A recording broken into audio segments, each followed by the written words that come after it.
here we have him, Mr. David Glascott. How are you, buddy? How's things? Good, thank you, Rocco. Now, welcome to episode. You know what episode? 32. 32. Episode 32. Yeah, I got a Of hit. the jumper punch. Yeah, You got a hit? Yeah. Yeah. So we what we do is we get the best, right? So we couldn't find him, so we got you here now. So Quirky wasn't available, so We got me. Mr. Glascott. 173 games. Yeah. 81 goals. 81 goals. You remember them 81. all? Yeah, most of them. Yeah. You do? All good players do. Yeah. I've got a little stat here.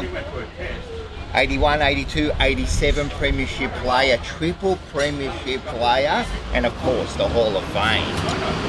Yeah. How's that? Tell me something. How'd you get from a boy from Thomastown? I was going to say, now how do we get started? Now I've got this originally from Thomastown. Yeah.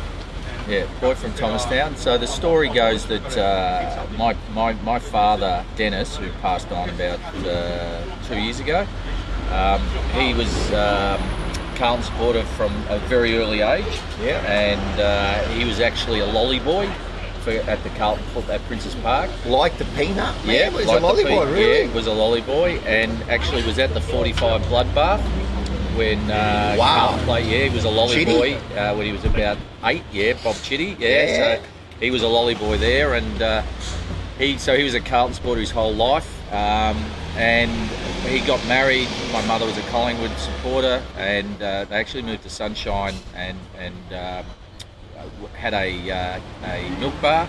And then I've got an older sister, and she was born. And when I was born, they made a decision that with a son, if I was any good at football, they wanted me to play for Carlton, and because of the zone, they moved to Thomastown, which was a Carlton zone even back then. Yeah. In the early 60s. One side of the railway line was Collingwood, the other side of the railway line was Carlton, and they bought a place in that side. And that's how I ended up at Carlton. Because were you a Carlton supporter? Well, yeah, I had to be. Yeah. Even though Mum was. Oh no! Well, my father said to my mother that when they got married, if she wanted to go to football, she had to marry for Carlton, because if she wasn't going to get to be able to go. So yeah, she became a Carlton supporter, and we all became Carlton supporters. And I would play football for Thomastown in the morning, in the under 13s, in the under 15s, and then put on my duffel coat, which had Rod Ashman and Bruce Dool on my duffel coat. Get on the train, go into Princes Park, and watch the football. Yeah, always Unreal. a Carlton supporter. Unreal. And that's, mate, your old man. He's a great man. That's the way it should be, mate. Yes. You follow who I say. For sure. Now, were you part of the Thomastown Sharks? No, but I was chased around Thomastown a few times by them. So no, I was. So you do remember it? Oh yeah, because I'm from around there. So. Yeah, they were scary times. Yeah, they were. In the late 70s. The Lebo Tigers. No, we didn't have that. We just had Thomastown Sharps, and they were pretty feared. Yeah. And I remember one particular evening we were coming back from one of those concerts at the Sydney Mine Music Bar. I was about 16 or 17, I suppose. Me and a few mates had got off the train and walking along High Street, Tomo. I guess it was close to midnight. Yeah. And these 4 blokes jumped out of a car and basically started chasing us down the street. So that's where I may have got my pace from. Just trying to get away from the Thomas Sharks. they were pretty. Those days in Thomastown were pretty brutal. It was a rough area, man. Pretty it was rough. a rough area. And we were squeezed between, the Borough boys from Greensborough, and then the Broady boys from Broadmeadows. The Broady boys, that's right. So we had the Tomo Sharps. It was scary times. No, that's good, mate. I love it. The good northern suburbs. Mate, that would make you. All right, listen, Lifeline. Well, you were then, I've got it here, long life Carlton fan. Yeah. And your dreams start when you play in 1979 under-19s flag. Yeah. So I went down in '78, but I was just too little. And I just did a bit of training and that sort of stuff. And then went back in '79, and at the beginning of '79 was even the guy just walked past his the ex-St Kilda board member played at St Kilda, Michael Nettlefold. There you go, mate. We just got stars walking all over. It was Michael Nettlefold. He was just having a look. He gave me a bit of a wink. So yeah, so it's Michael. He's a board member at St Kilda. And I went down in '79, and they'd won the premiership in '78, the under-19s. And Brian Quirk, that number 32 guy, he was the coach. And I did the pre-season, and then as it got towards the start of the year, they said I was not going to make it, so they sent me back to Thomastown. And I went back to Tomo, and I had a practice match with Preston in the VFA in their under-19s, and decided I didn't want to stay there. And then I played 3 games with Thomastown in the seniors. They were in the Panton Hill League back then. So I played 3 games and got the shit punched out of me every game we played Northcote Park 1 game, we played Whittlesea another game, we played Panton Hill, and I was basically best on the ground in those 3 games, but had the shit punched out of me in every, like all these old blokes were saying, just let the bloke get it and then punch the shit out of me. And Carlton came back, so they'd been watching me in the under-19s, a guy called Arthur Moxham, who some people would remember. He was one of the recruiting guys. He was the guy who recruited me early, and then he was continuing to watch me, Arthur Moxham, and came back and said, listen, we'd like you to come back and have another go. And so I went back, got a game, and that was where it all started. And then I got quite ill. I was doing first year at uni in '79, and I was doing a phys ed degree, and I got glandular fever. And so I missed about 4 or 5 games, and was able then to come back, play the last 2 or 3 games, and get in. And we had some pretty good players, and people will remember those days. Yeah, it wasn't a bad side, though. It was a pretty good side. Not a lot went on and played senior football, so Spiro Kukamelis was in that side. But we had a lot of really tough northern suburbs footballers, a guy called Mark Hegarty, Robbie Hubbard, Alan Hamilton, Doug Caruano. These were all big men and tough, and they were under 19s and played a lot of reserve games. David Willis, another guy, was a really good player and tough as all get out. And some people might remember that '79 grand final against Fitzroy, where a guy called Darryl Cox played for Fitzroy, and Glenn Coleman played for Fitzroy, and so they had quite a few senior players when I played senior football. And there was a massive brawl in the first quarter, and David Willis, who was playing on, I can't remember who he was playing on, he was a full back, and he had said to Alan Hamilton and Robbie Hubbard, we called him the 3H, Hamilton, Hegarty, Hubbard, if my bloke gets a kick in the first quarter, I'm just going to king him. Nice, I love that. And so they all knew That's old that, school, but man. people like me, I had no idea. So this bloke gets a kick, Wilbur just goes bang, knocks him out, and it was fair dinkum on from. They were coming off the bench, and it was front page of the Herald that night. What a disgrace. There's just this brawl in the under-9, and it was raining, so there was people going everywhere. And we got up, I think, by 19 points, and it was great. And there was 79, there was no reserve grand final that year, so they played on the Friday night. Collingwood played North Melbourne, I think, in the reserves.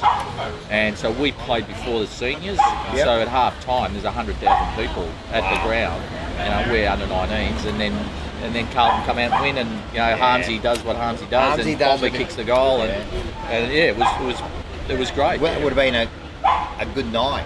Well, they didn't really want much to do with the under-19s. So I remember we were at the social club, and Perce was there, and someone introduced me to Perce, and Perce basically said, well, I'm not interested in the under-19s. So that was my first introduction to Perce. Very nice, very nice.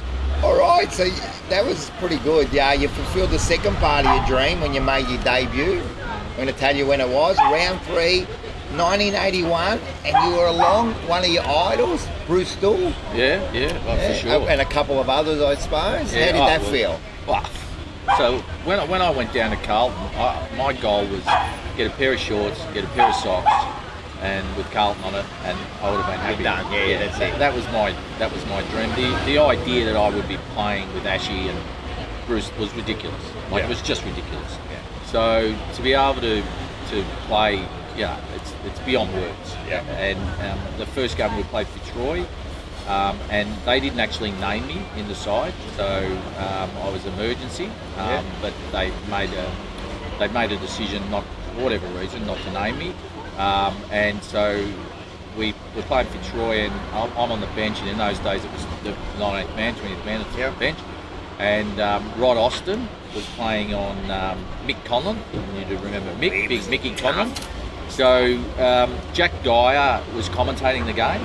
Yeah, old Jack Dyer. And anyway, so Curly got hurt. I think he rolled his ankle, Curly. So they put me on, and on Mick Conlon. So I'm on a half back flank, and basically the Parkin says to me, "Get Glascott on. We'll work out what to do." So I go down. And Jack Dyer is commentating, and I'm standing there, and Jack Dyer says, "Whoa, Carlton made a bit of a blue here," and I don't know, the major or whatever was commented, Harry Peitzel or whatever. What's that, Jack?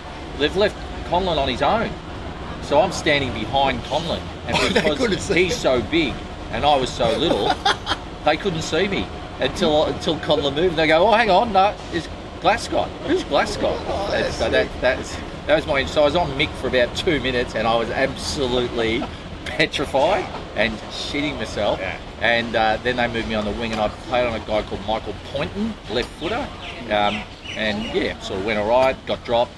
So my first 3 or 4 games, I think I played a game, got dropped, played a game, got dropped, played a game, got dropped. And then in round 12 or 13, we played Hawthorn, and I got in, and that was it. Yeah, I played. Is that the game you thought then, all right, I can play this? No, I didn't think that. I didn't think that till probably 83 or 84. Wow, dude, even after you won the premierships. No, I didn't. That's funny. I always had to listen to 3DB or 3AW teams. The team. I can remember I was studying still in 81, 82. And every Thursday nights, they never told you the teams at Carlton back in those days. So you do training, you'd be in the senior team, senior squad, and then you'd go home. And I'm sure Bruce Still didn't listen to the radio or actually. But at 9 o'clock, I would listen to the radio to hear to hear my name called out, and it didn't matter how well I played the week before or how well I didn't play. Even more importantly, I would listen because it wasn't until probably, to be honest, 84, 85, where I sort of really went, you know what, I've got this. Yeah, which was late, but 82 was probably almost my best year. 87 was probably my best year, but 82 was a good year. I think I came 5th in the best and fairest. Yep. So I was sort of comfortable, but I never got to that point where I was that comfortable that I thought, I've got this. Yeah. That came a bit later. That's interesting. That's very interesting. Your coach was David Parker. Yeah. One of the great coaches. Yeah. Is it true that he used to write like 12-page reports on each? Oh no. So Parker would write what he called an in retrospect. So after every game, and it'd have all your stats and how he rated you. So poor, fair, good, very good, excellent. That was his 5 things. So that'd be the first thing you'd look for. Yeah, like that. It. And then he'd have maybe 2 pages. 2 or 3 pages, depending if you won and you won easy, it wouldn't be much. Yeah. If you lost, and there'd be 12 pages. He didn't write necessarily a thing on every player. Wolsey did. Wolsey did that when Wolsey came. But you'd have this in retrospect, and you'd go through it, and he'd say, we did well in this area, and could do better, and so on. So some players never read it, like at all. Like, I'm not talking out of school, but I reckon Harmsy might have, I don't reckon Harmsy read it either, So, being a student, I used to read it. Yeah, cool. At the end of that year, 81, you're playing a premiership. All your dreams came true. God. You play for the team you followed. With guys that I used to have on my duffel coat. It's surreal. Yeah. You never get over that. Yeah. And lifelong friends, of course. Well, but the interesting about that, they are, absolutely, but they were a lot older than me, so I was 19. And, people like Dooley and Ashy and Curly and Swan and those blokes, they were all 30, 31, 32, married, families, kids. So, it's a bit like, football clubs, you have a lot of acquaintances, you go through the process. So premierships are a bit different. Yeah. So because we have the reunions, that's you can catch up. But by and large, you move on, you get on with life, and of course, and you don't It's not something that occurs that you do all the time. Yeah. And then there was that next group that had played in '79. So McConville, Sheldon, Buckley, McClure, Johnson, Marcoux, Armsy. Yeah, they're very close because they're 71, 81, 82, 79, 81, 82. And then there was me. Yeah. So I was that bit younger. Well, then we went to 82, man, and then you went back to back. Yeah. You've got to be thinking, this is easy, this stuff. Well, I don't think I was ever thinking this is easy. But you've won a couple, win a few more. This is life's good. Life's good. I don't really remember that, to be honest, but yeah, it was great. Like, what can you say? My first 2 years, 81, 82, I don't think you sit there and go, how good's this? I mean, people say that, but I'm not sure. Yeah. I mean, I was always pretty driven. So it was a different era as well. So you partied pretty hard over I'm sure they do now, but not as hard. I don't reckon. Yeah, no. Maybe not. And you had a bit of a break, and I don't know. Yeah. But I do remember going to Colo. So I played on match payments in 81 and 82, so I didn't have a contract. The boy from Thomastown, we don't have to pay him, he'll play. And they're pretty well right, I would have played for nothing. Yeah. And by the end of 82, I thought I deserved a contract, so 2 premierships. And so go and see Colo. Don't have a manager back in those days, so, I'd walk in and like shaking because Colo was pretty scary, Ian Collins. And so my first year, I can tell you, I earned a game. I was getting $129 a senior game, so no base. Yeah. So if I didn't play, I didn't get paid. That's 81. $129 a senior game, and I think it was $50 a reserve game. And then at the end of the year, when we won the premiership, we got $50 under the table. This is what I got. I'm sure others got more. $50 for every game you played. Yeah. And then in 82, I went from $129 a senior game to $350 a senior game. And I think it was $150 a reserve game. I played 26 games, so I played every game that year, so 22 games and 4 finals. And so I earned 26 times 350, which I think it works out about $3,500. So that's how much I earned. Yeah. And then so I went and sat down and Colo. I remember saying to Colo, I think I deserve a contract. And Colo's comment to me was, we don't consider you a senior player until you've played 50 games at Carlton. And I played 35 games. And 2 premierships. But Colo was telling me that I didn't deserve a contract. And I'm this 20-year-old, 21-year-old kid from Thomastown, got no idea, sitting in Colo's office, trying to negotiate. And my way I negotiated was, yes, Mr. Collins, no, Mr. Collins, yes, Mr. Collins, no, Mr. Collins. So in the end, they did give me a contract, and it was 3 years, and it was $15,000 the first year. Yeah. I reckon maybe $19,000 the second year and $23,000 the third year. All right, so comparison, like can't even remember. What would the wages have been? Well, that wasn't much. Wasn't much? No. Right. So I was teaching at that stage, and I was earning about the same teaching. All right. But for me, it was, and in Colo's defence, and I have to say, because I always tell that story, people think, they took advantage of you. My last 3 years, I got paid really well. Yeah. And I hardly played because of injuries. Yeah. And in 1 year, 89, I only played 3 games, and they only had to pay me the way the contracts were done then, 15 games, because I missed the whole year, and Colo paid my whole contract out. All right. So I got paid. And Carlton back then, Colo would say, we don't pay on promise, son. We pay on what you've done, which is a sort of skewed way of looking at it compared to now. Now they pay on promise, and once you get to a certain age, they drop. So it's actually gone the other way. You're absolutely right. So my last 3 years, I think I was paid pretty well, and they paid it all out when I was injured and wasn't playing, and I was always thankful to Colo and Carlton because they didn't have to, and they did. Of course, that's good. That's good. So you represented Victoria? Yeah. So. Wasn't one of the great memories. It was a great memory. Put on the big V. It was a great memory. It was one of the great memories for me.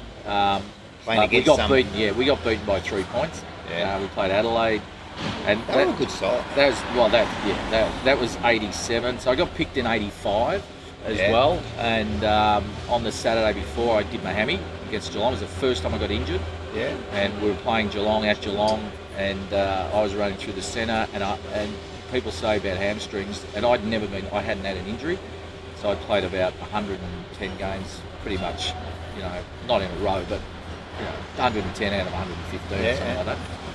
And people talk about it feels like you've been shot. That's exactly what it felt like. I was running through the middle at Geelong, and I felt like someone had shot me in the back of my leg. Yeah. And I missed that state game, and I thought that was my chance. And in '87, it's a funny story actually. '87, so I got picked, and we go over there, and on the flight across. So I think there's no way I deserve to be in the Victorian side. Right. So I'm surrounded by these blokes that have been, even now, are my idols. Yeah. So I get on the plane, and I'm sitting in between Plugger and G. Ablett. Okay, so I'm sitting in the middle. They don't even know who I am, which is fair enough. They've got and don't care who I am. They think I'm the water boy or something like that. So neither of them speak to me, but they didn't speak to me anyway. So I get off the plane. So I'm pretty starstruck, playing with these blokes. So we go out. I'm playing on Platt. I'm playing on Johnny Platt. And Tony McGuinness. I was playing on Tony McGuinness. Freddie McGuinness, a Footscray player. And Mark Nailey is playing for South Australia. And Nails was at Carlton that year, but playing reserve. Like, he's the weirdest bloke. Well, God rest his soul, he's passed on. And I love Nails, but he was pretty weird. He was pretty out there, Nails. And Nails is playing reserves. He doesn't like anyone. He doesn't want to be in Victoria. He wants to go back to South Australia. All that sort of stuff. Doesn't talk to anyone. So he's playing for South Australia, and he's killing them because he's playing for the Crow Eaters. Like was a very proud South Australian. Like they all are. Anyway, so I get the message. Billy Goggins, the coach. I get the message. Go on to Nails. Go on to Nailey. So I go to Nailey, and Nails proceeds to kick 3 goals on me in about 5 minutes. Nice. In this game against. So I always say, I got Nails a premiership because he basically, we go back to Melbourne, South Australia beat us by 3 points. I get the blame. There's a bloke on my side that I play with at Carlton, kicks 3 goals in 5 minutes. You'll never play for the state again, son. Go back, come back. Nails gets picked for the senior side. Plays in the premiership. Plays in the premiership. So I used to joke with Nails, I made you, Nails. You would have been back in South Australia without that. So, that's true. But it was great. I'm not selling that jumper. We're talking about that's one that won't be given away as I've given away the Avco top. The story, just giving away some tops. So a fantastic memory. One of my really special memories playing for the state. Definitely. And I got to play with one of my best mates as well, because Paul Meldrum. Meldrum, so Molly was picked in that side, and I reckon Tommy probably played it all. I know you're seeing Tommy soon, and I'm pretty sure Tommy played that game. So the 3 of us were pretty good mates. Yeah. But Molly and I we lived together. Yep. And so it was good to play. He's a unique story. He's a unique character. Unique story. And then you play in the '87 grand final together, and that's your 3rd one. I actually saw an interview after the game of you. You were pretty happy about that. So that was, as everyone knows, that was a really hot day, and we'd lost in '86. They'd pulled our pants down, embarrassed us. Wolsey never let us forget that. I don't think on that day we were ever going to lose. There was a lot of motivation. I don't really buy into that much because I think it's on the day. But Motts had the car accident. And Desi English had been diagnosed with cancer, and so he wasn't playing. And Bernie Evans was suspended the week before in the second semi-final. That's right. So he wasn't able to play. We had the year before was a loss. Hawthorn had played Melbourne in that preliminary final out at Waverley, where Jim Steins ran across the thing and Bucky kicked the goal. And that day, what a lot of people don't remember is that day was really humid. It was a really humid day. We went and watched the game as a team. And you're talking about the Melbourne. The Melbourne. Melbourne. It was a really humid day. It was a tough game. really tough game, and the Melbourne blokes really threw everything at Hawthorn. So Chris Mew got concussed. We didn't think he'd play, but he did, which was, I think, they said that was a mistake. They shouldn't have played him. So it sort of worked, but Hawthorns were favourite. Hawthorn were favourite, but we knew with the heat, we were pretty sure that we were close or with them or round about half time, 3/4 time. We were pretty sure we'd be able to run away from them, which we did. And that's what happened. You might remember the goal. Nails ran out of the centre. Those little steps he takes and then kicks a goal, and that was great. No, that was, mate. As a fan, mate, it was one of my great memories. That '87 grand final. It is a great memory. Yeah, great memory. So, just going by my stats here, 1990, Jezza comes and coaches. Yeah, it's end of '89. So Wolsey gets sacked midway through '89, and Jezza comes back from Canberra. And so Jezza comes back and coaches. He's tough. He's still tough then. No. He mellowed out by then. Well, I wasn't there in '79. I was in the reserve in the under 19. So everyone says how tough he was. Did that coach. said it was just really unbelievable. They used to talk about it all the time. Jezza. I remember they talked about they only lost 3 games. I think in '79, and one of them was against Geelong. And he came out at 3/4 time and he said, "I don't care whether you win or lose. You're going to cop it on Monday. So whether you win or lose." And they won. They won, and Jezza gave it to them. So I don't think my recollection of Jezza when he came as the coach was that. But then the team was different. Yeah, it was. So I think you could probably do that with that team in '79 because they were really high achievers and very, very driven. Not sure the team in '90 was the same. You're right. So I think he probably just realised that he probably couldn't do that. But what he does do, you take a role as captain of the reserves that year. I didn't really take it.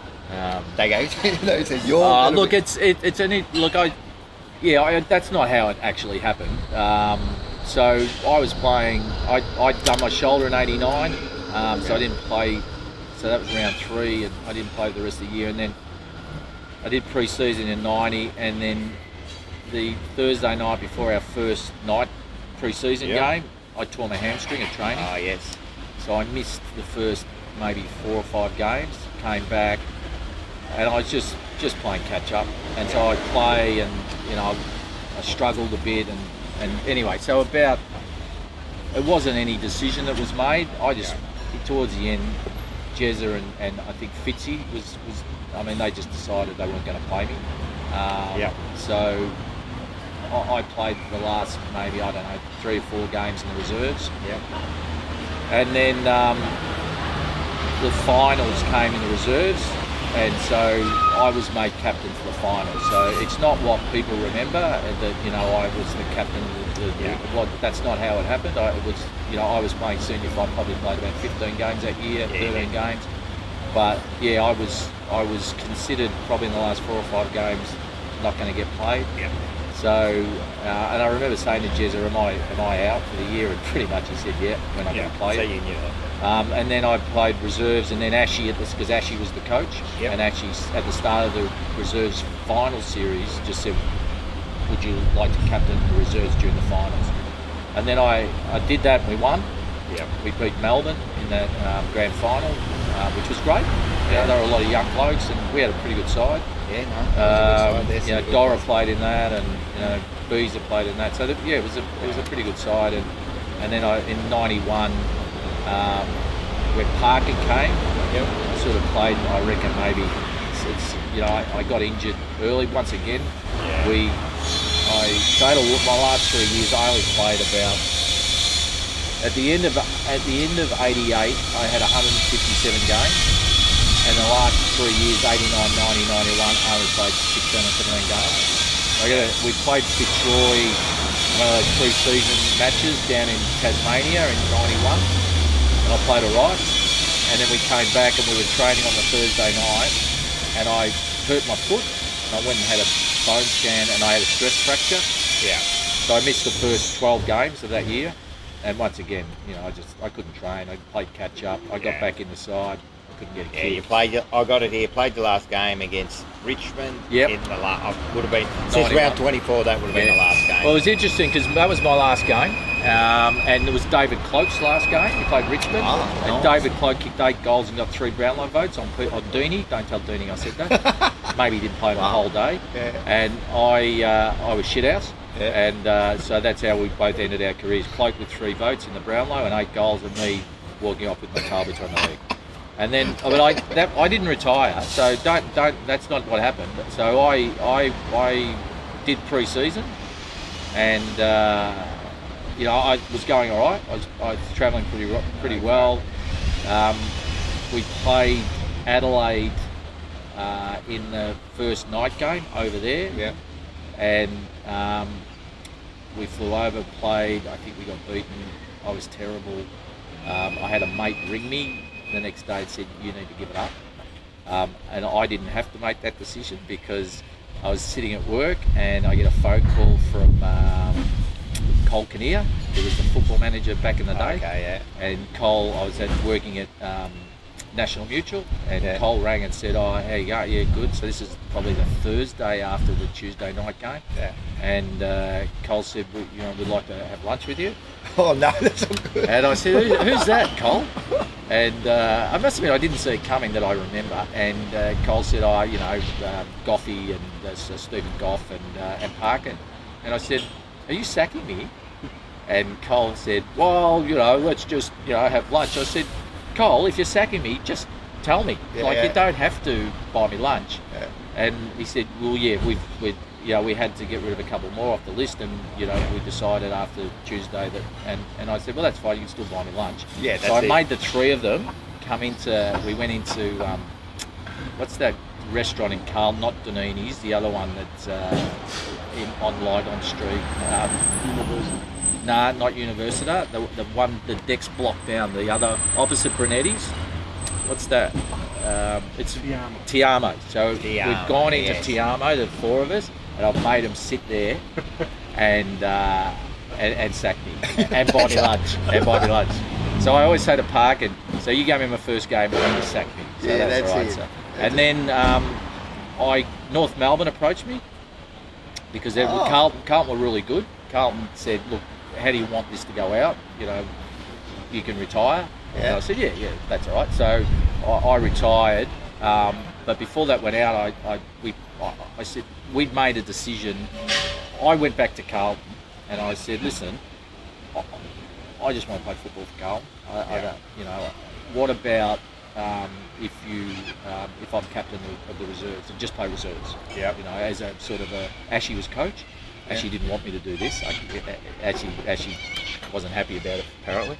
And I'll just try and help the younger players. So they had to think about it, and I said, all I want you to do in terms of paying me is cover my mortgage. That's all I want you to do. As long as you cover my mortgage, I'll be happy. So gave me another year at Carlton, which was great. So they then put in, Carlton were good. They put in the paper and said, Glascott's retiring. But he was going to help the reserves. So Wayne Schimmelbusch ran North Melbourne, because we played North Melbourne in a practice match. Yeah. And I played really well. And I could still play. It's just I couldn't play at that level. Yeah. Well, Carlton thought I couldn't play at that level. And so Shimmer rang me and said, we'd like you to come to North Melbourne. And I thought about it. I rang Parkin and I said, what do you think? And he said, I think you'll regret doing that. I think you see yourself as a one-club player. Yeah. I think you'd regret it. So anyway, I rang Shimmer back and said, listen, I've decided not to stay Carl. And Shimmer said, I respect that. And I've had a chat with Shimmer since then. I'm glad I didn't go. Yeah. For a while, I was pretty pissy about it because I thought, I could have played 200 games. I always wanted to play 200 games. Yeah, 200 games was that, and I didn't get that because of the injuries.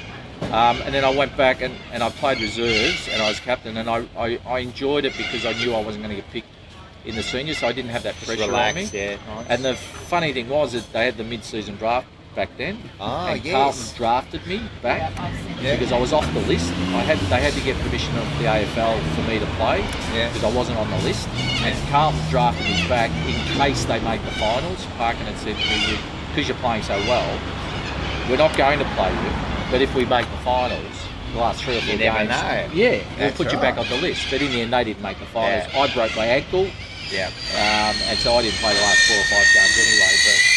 But I really enjoyed that year, helping the younger players. You know, Christy, Yeah, we've been Kutafides, Ratton. Yeah. So, Yeah, they all played in that reserves game, those reserves. Yeah. So yeah, probably. it was really good. I really enjoyed it. Helped. Maybe I don't you know helped about a little bit in the night. I really enjoyed Yeah. it. Yeah. Well, you hold one little record that no other can't play. Do you know what record that is? I do, and I'm going to correct you before you say it because it's not. I hold a record that no other player has. Yes. So not just Carlton in the league. Oh, is it? In the league? Under 19s, reserves, seniors, and night. Yes. No one. So no one. I just said Carlton here, but so no one. In the league, there's about 10 I think that have played under 19s, reserves, and seniors. Yeah. But no one's played the night one as well. Yeah, that's so right. I've got that across the. That's sick. I Yeah, love so that. it's a good trivia question. Yeah, it is. It never It gets used in a trivia competition, but if it ever did, I'd know the answer. Mate, No one you else know would. the answer. I know the No answer one else now. would, but I would. Yeah, no, that's fantastic, man. This has been fantastic, man. You had a great career, man. You were one of my favourites too, triple premiership player. I still can't believe it. So it's been great. No, good. Thanks for joining us on the Jumper Punch. No worries. And yeah, Terrific. thank you. Thanks, Rocco. Go I appreciate Blues. your time. Thank you. And the coffee and the Man, and love the it. toast. Nah, all good. Thanks, brother. Good on you. Bye.